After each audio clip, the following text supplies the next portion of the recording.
Speaker किंगोंग जी को चरणों में प्रणाम और मंच में विराजमान शिकाना एडवोकेट राज्य महिला समिति vice president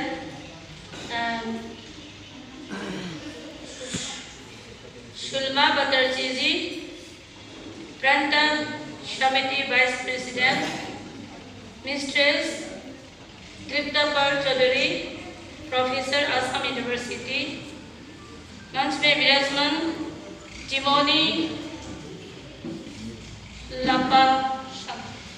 लापाशम health women's Kashi village मारवा, मंच में विराजमान सिलुंग रंगमई,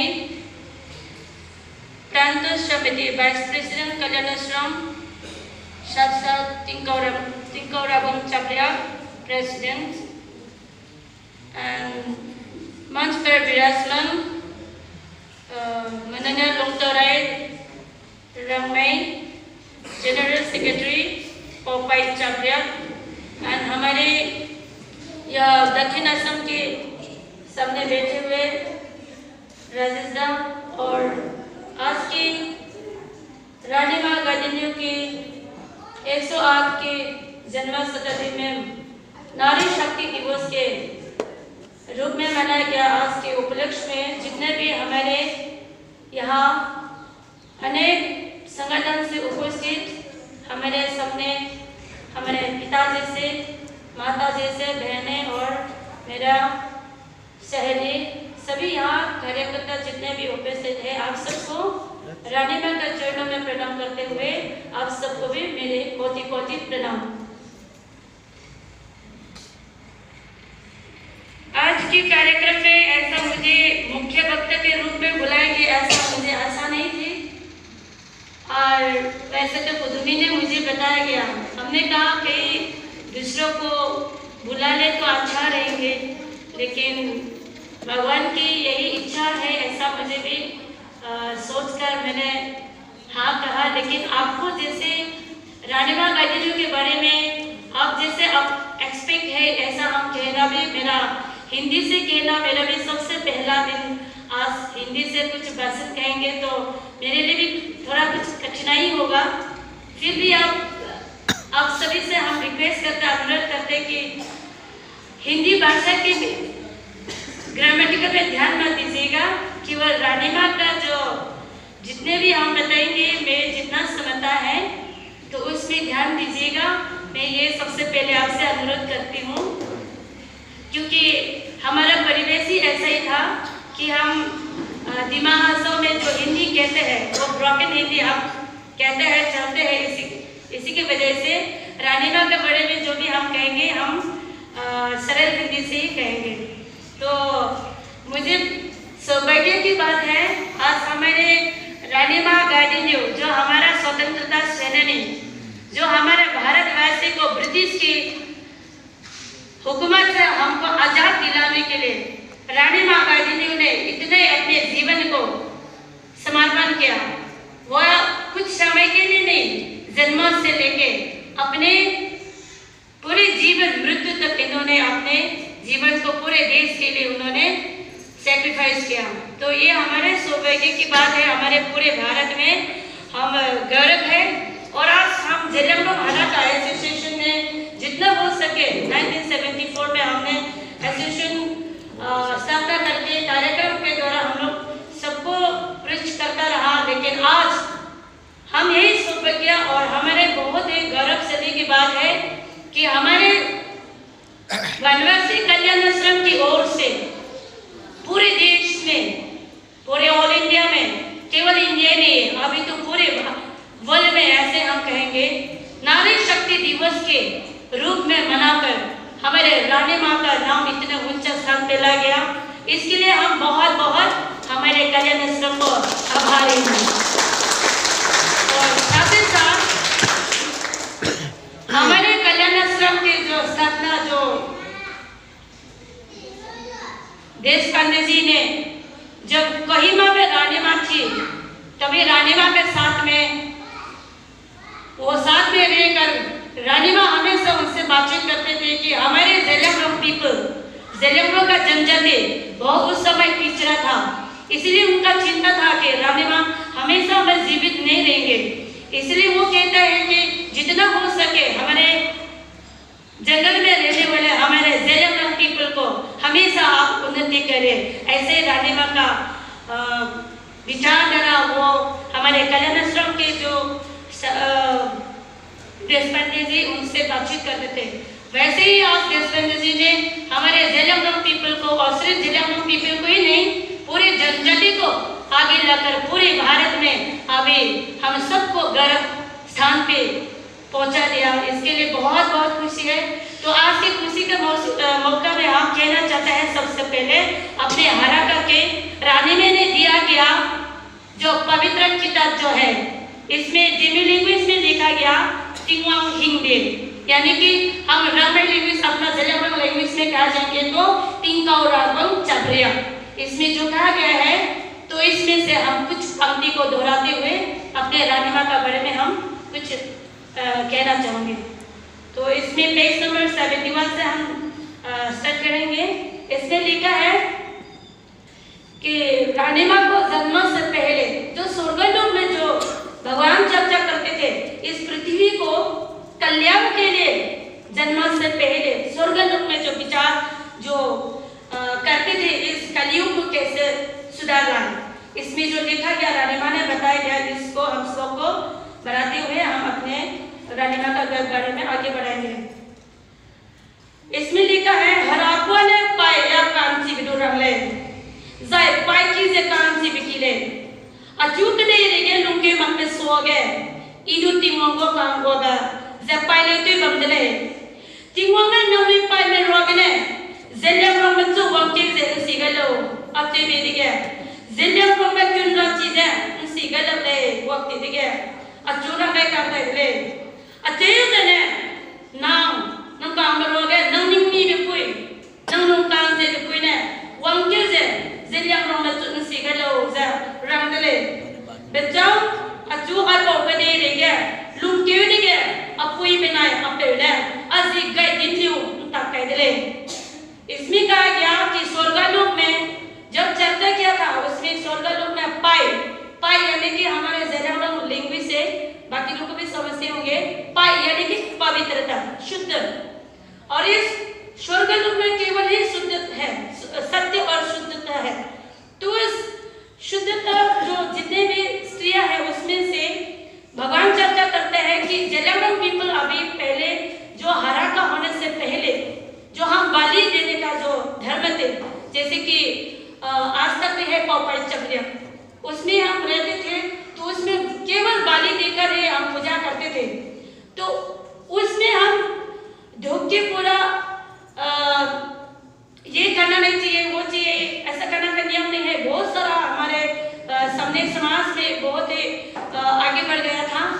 तो उसको कैसे धर्म को सुधारना है, और इस सुधारने के लिए जेलियांगरोंग पीपल को कौन बताएगा भगवान के प्राप्ति के लिए, इसमें चर्चा किया था। तो उस समय स्वर्गलोक में भी कहते हैं कि कोई देवता भी आकर के हमको समझाने का कोई समर्थन नहीं है, ऐसा लिखा है इसमें। क्योंकि जेलियांगरोंग पीपल जो है, जो कान है, सुन के ही अच्छा मार्ग को पकड़ने नहीं सकता, इसलिए कोई भी आने का राजी नहीं था।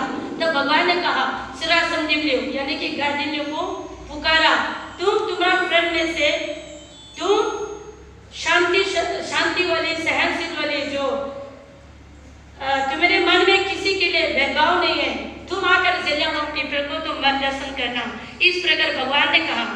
तब रानी माँ आने को राजी हुई। जब जन्म हुआ तो अभी आप सब जानते हैं लोंकाओ लोथना उनका पिताजी और उसके माँ का नाम लोलादेव, उनके गर्भ से 26 जनवरी 1915 में इस पृथ्वी में अवतर आए, जन्म हुई। आप सभी जानते हैं।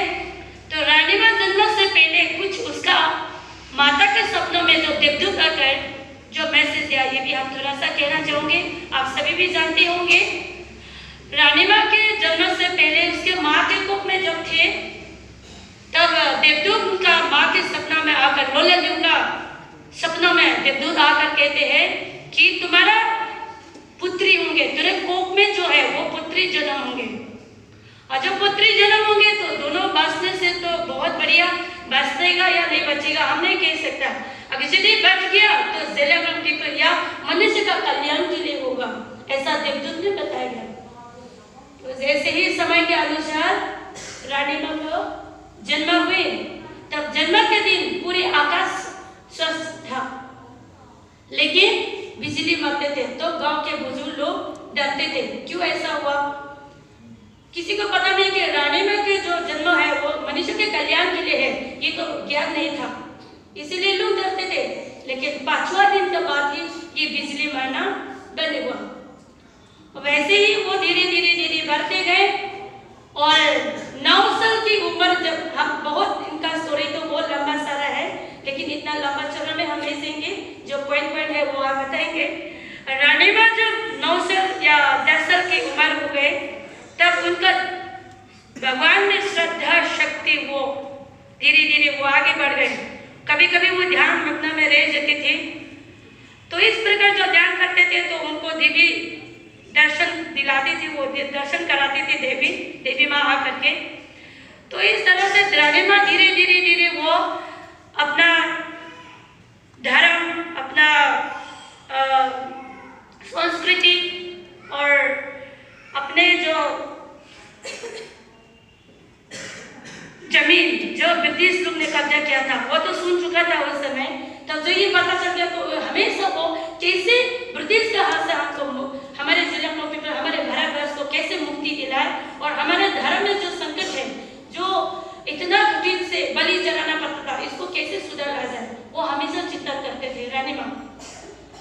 और उस समय जादूना को वो दिव्य शक्ति से वो जादूना का भेंट हुआ। जब जादूना उसका घर बना करके नया उद्घाटन के लिए रानी माँ को उनका दिव्य शक्ति से संदेश भेजा गया, तब रानी माँ को पता चला। तो उस समय रानी माँ उस समय बालिका थी, लेकिन उन्होंने राइसबियर तो कहने से हमारे जिले में पीपल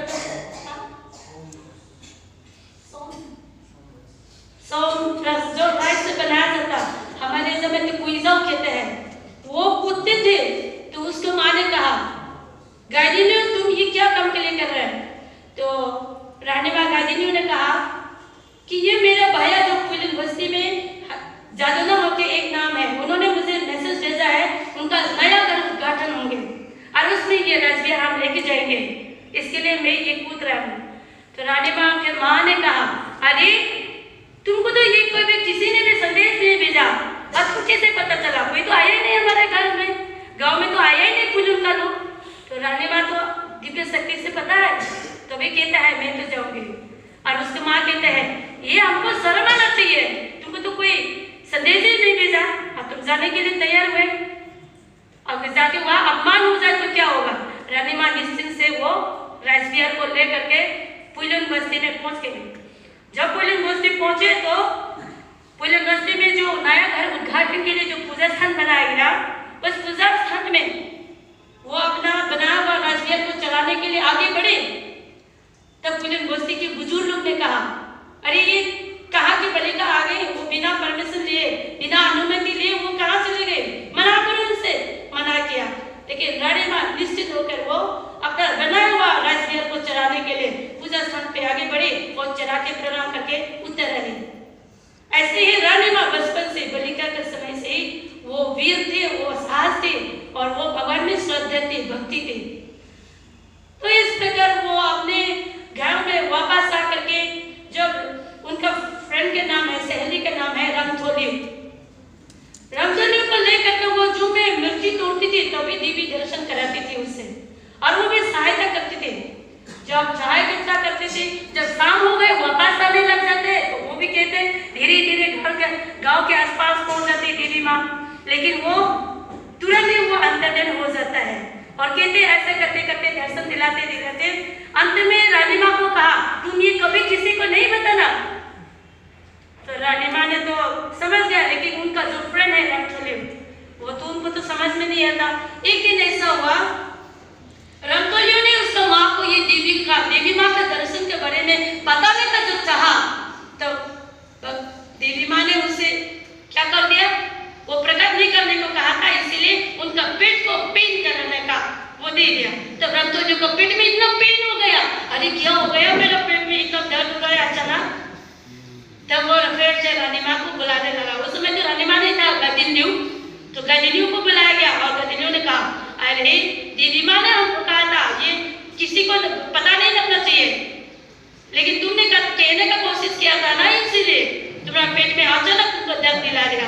तुम्हें किसी को अभी नहीं बताना, क्योंकि उस समय बताने का वक्त नहीं पहुंचा था। आज तो सब खुले में हम कह रहे हैं, लेकिन उस वक्त उनका भी पूरा नहीं हुआ, इसीलिए बताना मना किया था। तो वैसा ही वो बालिका के समय से देवी को साथ में संग करते करते देवी माँ ने कहा, कहते हैं वो हमारे जो परम पिता है, जो विष्णु भगवान, जो हम जाते हैं भूमि पर, तुम वहां जाना। देवी ने कहा। तो माता रानी गदिन्यू ने कहा, मैं कैसे जाऊं, मैं तो मनुष्य हूँ साधारण, अब तो देवी है, मैं कैसे जा सकते हैं। तो देवी माँ ने कहा, हम भी तो जैसे मार्गदर्शन करके जाएंगे, पत्ता को तोड़ते तोड़ते तोड़ते हुए मार्ग को दिखाते हम जाएंगे। उस मार्ग को देखकर ही पिता परमेश्वर वहाँ विष्णु भगवान के घर पे पहुंचना। तो जैसे ही बताया वैसे ही किया, अपना 4 स्त्रियों को लेकर के वहां पहुंचे। जो पहुंचे तो द्वारपाल ने, जो भगवान थे, उन्होंने पूछा, तुम बालिका कौन आए हो, मारना जिलाना मेरा सब मर्जी है, तुम क्या चाह कर आए हो, इस तरह द्वारपाल ने पूछा। तब रानी माँ ने कहा, मैं तो मृत्यु के लिए नहीं, मैं जीवन लेने आई हूँ, मुझे जीवन प्रदान करे, ऐसा रानी माँ ने कहा। तब ठीक है, तथास्तु, भगवान ने वैसे ही हो, तुम जैसे चाहते हो वैसे ही हो। भगवान ने इसको ब्लेसिंग देते हुए उनको अंदर जाने का अनुमति दी। अनुमति देने के बाद वो जाकर के प्रेयर किया। तो इस तरह के देवी रानी माँ भुवन पार में 1927 से लेके 31 तक हाइपोथेटिकल के साथ गए थे। इतना लंबे चेहरे में नहीं जाएंगे। तो लास्ट अंतिम यात्रा जो बताया भगवान ने कि जो भी धर्म कार्य जो काम करेंगे और जो अपना स्वतंत्रता के लिए जो भी तुम काम करेंगे, यही तुम्हारा कार्य क्षेत्र होगा, और जो भी काम करेंगे धर्म से आधार से मानकर ही अपने काम को आगे बढ़ाना चाहिए। अंतिम यात्रा होगा, तुम हाइपोथेटिकल को भी उस समय बुलाकर आना। तो रानी माँ को जैसे भगवान ने बताया वैसे ही वो हाइपोथेटिकल को भी संदेश भेज दिया कि अगला 1931 को इनको भी दोनों एक साथ जाना है। इस तरह से हाइपोथेटिकल का साथ मिलकर मिथुन यानी कि मिथुन है भेस अलग अलग गांव से पूरे जिमी एरिया में जितने भी गांव हैं सबको भगवान ने ये शब्द भी हम छूट गए। भगवान ने कहा, अभी दुनिया प्रलय आने वाला है, तुम क्या चाहते हैं। तब जादूना और रानी माँ ने कहा, अब दुनिया कैसे प्रलय हो सकता है, इस पृथ्वी में कितने लोग रास मानकर चले हैं और पशु पक्षी जानवर तक भी पूरा अपना रास के जी रहा है, और हम सिलेंडर पीपल क्या कभी अपना रास नहीं करेंगे। तो इस प्रकार जब रानी माँ और हाइपोथेटिकल ने जब उत्तर दिया तब भगवान ने कहा, अगर ऐसा है तो क्या 1000 भेष दे सकता है। तो 1000 भेष देने से के लिए कहाँ से मिलेंगे, 1000 भेष मिलना मुश्किल है। तो वो उत्तर देने नहीं दे पाया। लेकिन देवी माँ ने कहा हमसे, जो उनको दर्शन दिलाती थी, उन्होंने कहा तुम हाँ कह दो। तब रानी माँ ने हाँ कहा। तब धीरे धीरे वो गाँव में प्रचार करा, हमारा दुनिया के कल्याण के लिए हमें भेष को 1000 भेष दिलाना है, बलि चढ़ाना है। तो गांव के लोग सुनकर रानी माँ ने जब प्रचार करा तो वे सुनकर सब देने का राजी हो गए। और इस तरह के भेष भी रानी माँ जब भी बताता है तो भेष ला करके वो भुवन पहाड़ में लेकर बलि देते थे। उस समय रानी माँ एक्चुअली उनको पता है असल में वो बलि देना नहीं चाहिए था, लेकिन उस समय हम लोग का धर्म ऐसा ही था, वो बलि चढ़ाने का धर्म में था, इसलिए वो बलि चढ़ा के ही वो भी अपना धर्म को धीरे धीरे सुधारने के लिए वो आगे बढ़ाए।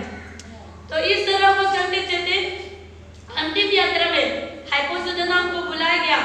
आप सभी ने किताबें भी पढ़ा होंगे और नेट में भी अवेलेबल है। हाइपोथेटिकल जब उस समय गंगाई यानी कि लास्ट फेस्टिवल हम लोग जेलियांगरोंग पीपल मनाया जाता था। उस समय वो राइस बियर पीते थे। रानी माँ ने संदेश भेजा, आज हमारे पिताजी ने बुलाया गया, अनुसार हमें जाना चाहिए, खबर भेज दीजिए, संदेश भेजिए। जब संदेश भेजा जदनम थोड़ा समय लेट हुआ, लेकिन रानी माँ को कहा आप आगे बढ़ो, हम भी आते हैं। जदनम ने कहा, तो जैसे संदेश मिला वो आगे बढ़ती गई और पहाड़ में जा करके वो रानी माँ को भगवान का दर्शन करते हुए वो प्रार्थना लास्ट अंतिम गीत गए। उस समय जदुनांग पहुंचा और जदुनांग ने भी वहां जाके असल में जो सुपाना ने जदुनांग ने तो देर से पहुंचा, इसके लिए उसके लिए द्वार थोड़ा मुश्किल से मिला था। तो धीरे धीरे दोनों दर्शन करके वापस आए। तो बिना कंदी में जो रानी हाइपो जदुनांग और रानी माँ गद्दी के लिए जो मंदिर अलग अलग से बना के रखा था, तो उसमें मंदिर में रुके हुए थे हाइपो जदुनांग। तो उसमें नाम हमको याद नहीं आ रहा अभी, जो उनका छल से ब्रिटिश ने पकड़ने के लिए उनका बीमारी का बहाना करके बुलाया गया हाइपो जदुनांग को। उस समय से हाइपो जदुनांग को पकड़ा गया और सिलचर जेल में डाल दिया। और उसके बाद जब रानी माँ तुरंत अपने गांव में पहुंचे और पहुंच करके अपने हाइपो जदुनांग अपना भाई के लिए एक पूजा रखा, उन्होंने पूजा रखी उनके लिए एक प्रसाद के रूप में हाइपो जदुनांग को अंतिम भेंट के लिए वो अपना रूप को दूसरा रूप लेकर ही आया, क्योंकि वो ब्रिटिश को पता था रानी माँ गद्दी भी इनका साथ शामिल है। इसलिए रानी माँ ने अपना बालिका के रूप में नहीं लेकर वो एक शादीशुदा के रूप में कपड़े को धारण करके वो गए थे। और जाके सिलचर जेल में जब मिला तो हाइपो जदुनांग से कहा, अब हमारे जो काम के है स्वतंत्रता का जो संग्राम है उसमें लड़ने वाला हम आपके बिना कैसे लड़ेंगे। तो हाइपो जदुनांग ने कहा, ये अंतिम मैसेज था रानी माँ को, कभी मुर्गा ने अपने बच्चा को बड़ा नहीं किया। गद्दी तुम इसका एग्जाम्पल लेकर अपना काम को आगे बढ़ना, मुर्गी से अपना बच्चा को आगे बढ़ा करता है, इस तरह तुम अपने जेलियांगरोंग पीपल को तुम मुर्गी का एग्जाम्पल लेके सारे अपने काम को नहीं रुके, तुम काम करना। भले में मेरा शरीर आपके साथ नहीं है, लेकिन मेरा आशीर्वाद हमेशा आपके साथ रहेगा, मेरा आत्मा आपके साथ हमेशा रहेगा। अपना काम को कभी नहीं रुकना, कभी हार नहीं मानना। इस तरह हाइपो जदुनांग ने रानी माँ को लास्ट अंतिम मैसेज दिया। और बाद में वो अपने घर वापस जाने के लिए जब चले गए तो ब्रिटिश को फिर से पता चल गया कि ये गद्दी जो है ये एक बालिका है, वो भी अपना काम को फिर से वो खड़ा करना रहा। हाइपो जदुनांग से उनको ऐसा मैसेज दिया, वो फिर पता चल गया। तो ये जगह रास्ते में पुलिस फैला दिया फिर से।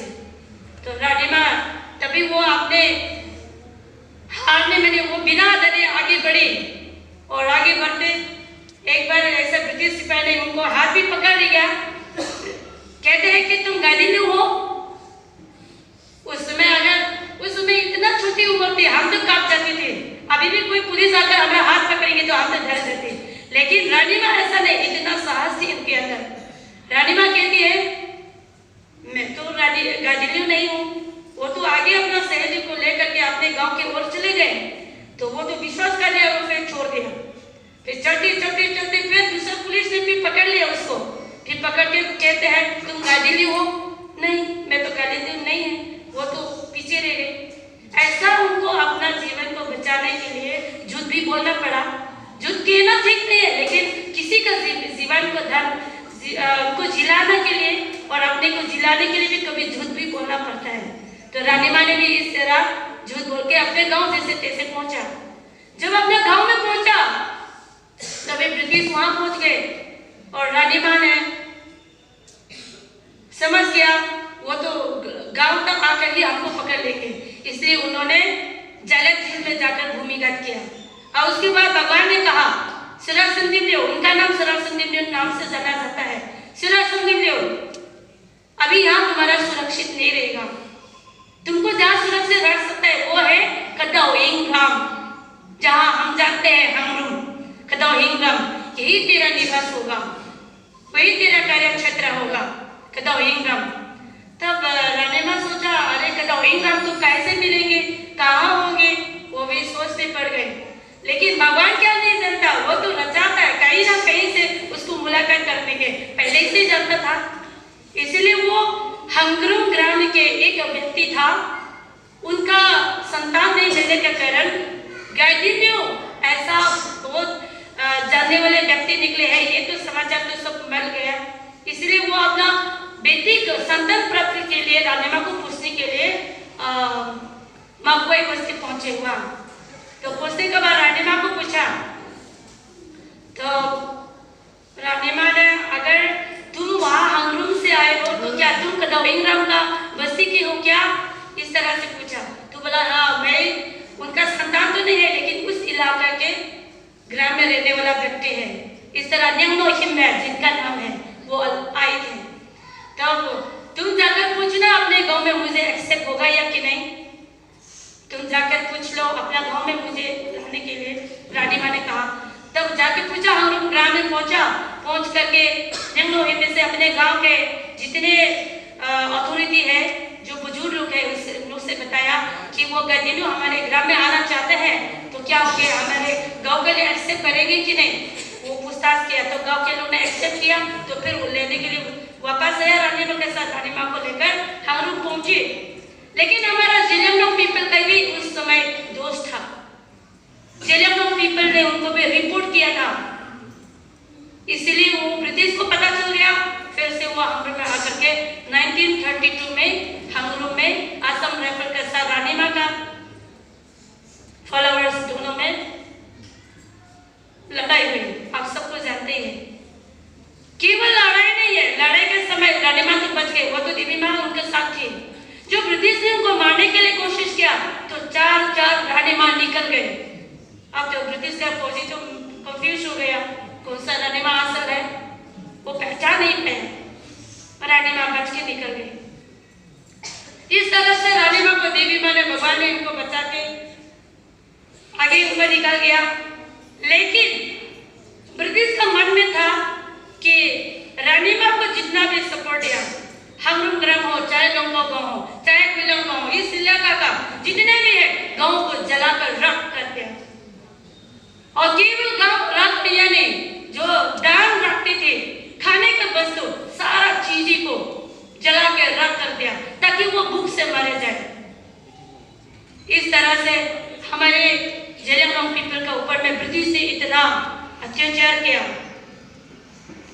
तो धीरे धीरे रानी माँ वो जानती थी अब तो यहाँ रहना मेरा मुश्किल है, इसलिए वो हज़रचा, आप सभी जानते होंगे, सुने होंगे, अभी रानी माँ गद्दीनू मेमोरियल गेस्ट हाउस होके नया उद्घाटन हुआ, शायद आप सबको भी जानते होंगे। उस स्थान पे उनको 6 महीना जैसे रखी। उसके बाद रानी माँ नागालैंड में गई। नागालैंड क्यों गए, वो शिव भगवान की वहाँ पे गुफा है, उस दर्शन के लिए वो गए थे। जब गए तो वहाँ पुइलो में बस्ती है, वहाँ से असम राइफल ने पकड़ने में सफल हुए, वो पकड़ लिया। उसके बाद कोहिमा से इम्फाल जेल में रखा। जेल तो आप सभी जानते हैं कितना जेल में रखा, इम्फाल जेल में रखा, शिलोंग जेल में रखा, जोरहाट में रखा। ये आप तो जानते हैं, ये कहने का जरूरी नहीं होगा, आप सभी नेट से मालूम है।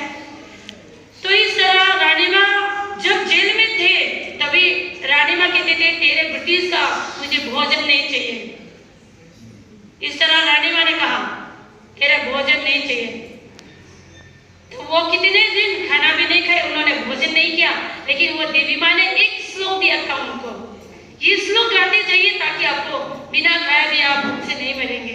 देवी माँ ने उनको फिर मंत्र दे दिया। वो मंत्र कह करके वो तो अपने जेल के अंदर में भी खुशी से बिताए उन्होंने। और कितने प्रकार से, विभिन्न प्रकार से रानी माँ को मारने के लिए कोशिश किया ब्रिटिश ने। कभी सांप भेजता है, कभी अंधेरा में रखते हैं। इस तरह से रानी माँ को कितने अत्याचार किया, मारने के लिए कोशिश किया। सिर्फ इतना ही नहीं है, जब मार नहीं सका तो ब्रिटिश का कैप्टन ने उनका विवाह के लिए भी प्रस्ताव रखा, शादी का प्रस्ताव रखा। गांधी ने तुम तो रानी बनना चाहती हो ना, तो मेरा पतरानी बन जाओ, हमारा ब्रिटिश तो राज करता है, तुम तो मेरा पतरानी बन जाएगी तो तुम्हारा रानी बन जाएंगे।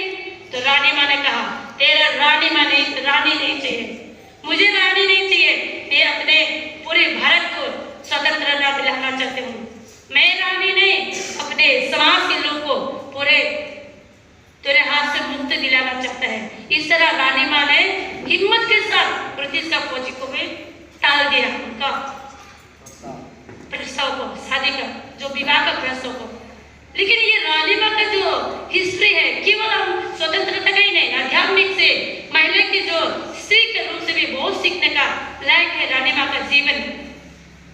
आज के हमारे आधुनिक स्त्रियों में हम ऐसा विचार नहीं करते हैं, हम अपने संस्कृति को भूल जाते हैं, अपने लोग को भूल जाते हैं। कभी हम भौतिक सुख मिल जाए तो हम अपने कल्चर को भी छोड़ के कभी ईसाई के साथ भी हम शादी हो जाते हैं, कभी अपने कहाँ के फॉरेनर से भी शादी होके जाते हैं। लेकिन रानीमा ने ऐसा नहीं किया। रानीमा ने अपना भारत को और अपने जेलम पीपल को हमेशा आजाद दिलाने के लिए उनका मन में स्थिर चिंतन किया था। इसीलिए आज पूरे देश में रानीमा का नाम आज जीवित है, अमर है। हमारे सामने आज रानीमा नहीं है, लेकिन उनका नाम पर हम पूरे भारत में नारी शक्ति दिवस के बारे में, नारी शक्ति दिवस के रूप में मनाकर रानीमा के बारे में 25 जनवरी से लेके 29 तक मनाया। ये हमारे गौरवशाली के बात है। तो इसीलिए आज से नारी में भी हमें इसका विचार करना चाहिए। रानीमा का आज स्टोरी हमने थोड़े सुना, केवल सुनने से नहीं होगा, हमें उनके जीवन को उतारना चाहिए, उनकी तरह हमें भी काम करना चाहिए। आज हम जब समाज के लिए जो काम करने का, आगे बढ़ने को जो कहते हैं, तो हम बहाना में रह जाता है, मुझे ये करना है, वो करते हैं, ये करते हैं। ये भौतिक सुख को रानीमा ने छोड़कर पूरे अपने जीवन को समर्पित कर दिया अपना देश के लिए। इस तरह रानीमा जेल में भी बैठी। अब सब मालूम है पंडित जवाहरलाल नेहरू ने तो देखा इतना छोटी सी बालिका है, ये अपना देश के लिए लड़ रहा है, ये देखकर ही उन्होंने उनको सम्मानित किया रानीमा का। हमने तो रानीमा कहा गया, हमारा जिला पीपल ने तो खून पीने वाला, इस तरह से बुरे बुरे शब्दों के साथ हमने तो इनको बुराई के शब्दों से आज तक भी हमारा जिला पीपल में चल रहा है। सत्य को कहने में हमें छुपाना नहीं चाहिए, ये हमारे दुख की बात है। अगर ये रानीमा गांधी ने दूसरे समाज में जन्म होता तो कहाँ तक पहुंचा देता, लेकिन ये हमारा कमी था। इसलिए आज हमारा नारी शक्ति दिवस के रूप में मानकर ये रानीमा को हमेशा ग्राम ग्राम में, स्कूल स्कूल में, जहाँ भी हम गए, रानीमा के बारे में बताते हुए हमारे जीवन को रानीमा की तरह हमें आगे बढ़ना चाहिए। इस तरह रानीमा को बोर्डिंग जेल उनको जेल होने के बाद जब हमारे भारत स्वतंत्रता हुआ 1947 में, तब उनको रिहा किया। लेकिन रिहा करने के बाद भी रानीमा को अपने गांव या अपने एरिया में रखने का डर था गवर्नमेंट को, इसलिए उनको नागालैंड ट्यूशन एरिया में उनको रखा गया। 10 साल से उन्होंने वहां बिताए और वो हमें रह करके उन्होंने भी कुछ समय के लिए वहां क्रिश्चियनिटी ज्यादा था, इसलिए वो भी कुछ समय के लिए क्रिश्चियन का नाम में भी उनको लिखवा दिया। लेकिन रानीमा ने क्रिश्चियन में रजिस्टर में उनका नाम लिखवाने के बावजूद भी अपना जो धर्म है, संस्कृति है, पूजा का पद्धति है, उनको कभी उन्होंने नहीं छोड़ा। वो तो करते रहे, डेली सूर्य प्रार्थना करते रहे, सूर्य का आराधना करते रहे। इस तरह कभी भी उन्होंने नाम लिखने से क्या होगा, मेरा मन में तो हमेशा अपना धर्म संस्कृति के लिए है, नाम लिखवाने से क्या, मेरा तो क्रिश्चियन बन गए। रानीमा ने कभी अपना धर्म संस्कृति को नहीं छोड़ा। तो इस तरह धीरे धीरे 10 साल के बाद उनको कोहिमा में लाए, धीरे धीरे हमारा जिला पीपल तरफ से उनको मिला। लेकिन उनका धर्म को प्रचार करने के लिए उनका सामने में अगेंस्ट जो विरोध करता था क्रिश्चियन का जो धर्म लोग है, वो लोग की वजह से उनको फिर से भूमिगत करना पड़ा 1959 में। और जब ये सब 59 से जब भूमिगत किया, अपना सेना हजार को लेकर के स्थान में वो भूमिगत करके अपना धर्म को प्रचार करते थे, क्योंकि खुला हमने वो प्रचार नहीं कर सकता। वो बगाने दिया गया, वो किताब लिखवाना, समझाना, गीत जो दिया उनको प्रीच करना, वो खुलने में नहीं सिखा सकता। इसलिए जंगल में छिप के उन्होंने ये धर्म का उन्होंने प्रचार किया। तो उस समय कितने लोग तकलीफ में रहे। रानीमा कभी अपना जिंदगी को आराम से नहीं बीते, शांति से नहीं बीते, लेकिन हार नहीं माने रानीमा ने। और अंतिम में 1966 में सरेंडर जब आए, तो कोहिमा में उनको शांतिपूर्वक से बैठा और 1974 से हराका एसोसिएशन खुले से पूरे अपने धर्म संस्कृति को एक यूनाइट होके ऑर्गेनाइज होके काम करने के लिए जब इंदिरा गांधी ने बताया गया तो हमारे हराका एसोसिएशन 1974 में स्थापना हुई। तो धीरे धीरे प्रचार दायित्व दिया गया। इस तरह धीरे धीरे बढ़ते बढ़ते कोहिमा में रहकर हमें धर्मों के नियम पद्धति सबको सिखाए। इस प्रकार प्रचार करने लगा। धीरे धीरे हमारे हिंदू संगठन में जोड़कर वो काम करने लगे। तो अंतिम 1993 17 फरवरी में अपने जन्मस्थान लखनऊ में उनका देहांत हुआ।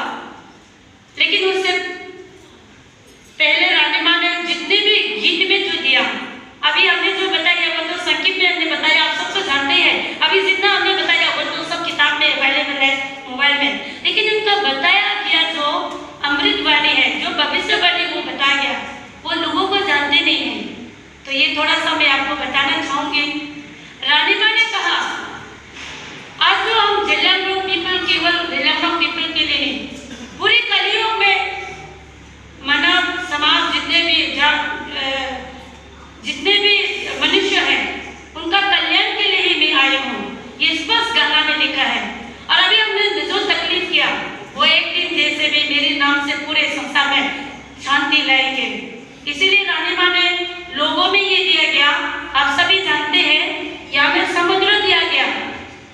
तो समुद्र का अर्थ है कि जितने भी धर्म, अलग अलग धर्म है, अलग अलग जातियां हैं, लेकिन एक दिन ऐसा समुद्र में जैसा अलग अलग नदी समा के बहते हैं, वैसे ही जितने भी जाति है और जितने भी पृथ्वी में अलग अलग धर्म के लोग हैं, लेकिन एक दिन इसी में समाएगा बोल के ये एक गाना भी दिया था उन्होंने। इसलिए उनका गीत भी कहते हैं,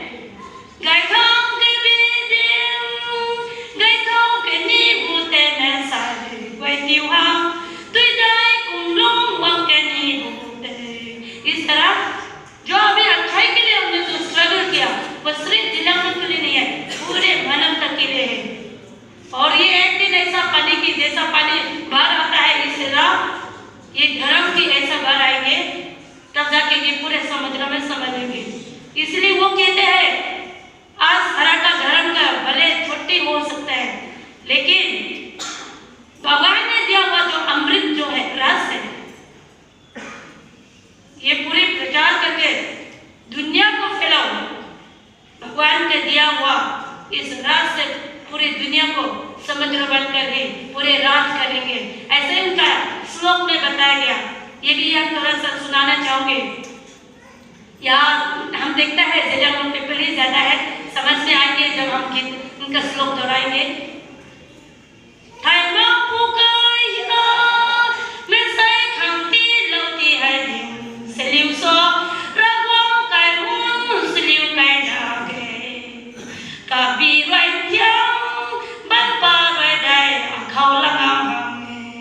इस तरह से रानी माँ ने इस श्लोक में बताया गया। स्टार्टिंग में छोटा हो सकता है, लेकिन धीरे धीरे धीरे ये भगवान का रस से पूरा फैल के पूरे मेरे हाथों में समा देंगे। इस तरह रानी माँ बहुत सारा ऐसा 600 श्लोक हमको बता के गया है, लेकिन ये 600 श्लोक को आज प्रचार करना शुरू नहीं हुआ, क्योंकि गीत का अर्थ को समझना थोड़ा मुश्किल था। क्योंकि ये जेलियांगरोंग का भाषा जो है, जिमी, ल्यामाई, रंगमाई तीनों को मिला के वो दे दिया। केवल इतना नहीं है, पूरे संसार का लैंग्वेज मिला हुआ है इसमें। मणिपुरी लैंग्वेज भी है, दिमासा लैंग्वेज भी है, बंगाली लैंग्वेज भी है, असमीज लैंग्वेज भी है और संस्कृति है। तो आपको ये इसमें जो मणिपुरी भाषा जो जानते हैं वो आपको तो पता ही होंगे। सारा का जो लैंग्वेज है वो उसमें दिया। कहते हैं श्लोक में, वो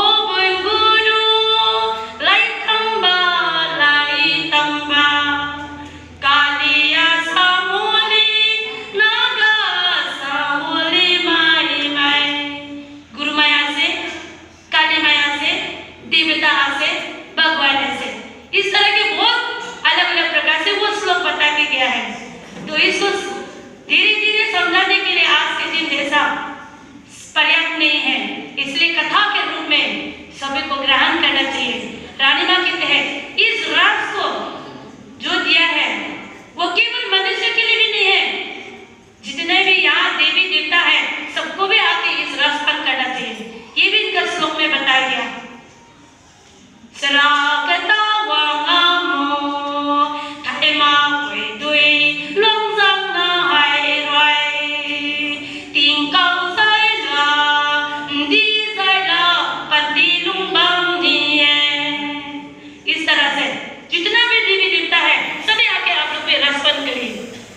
रानी माँ ने श्लोक में बताया गया।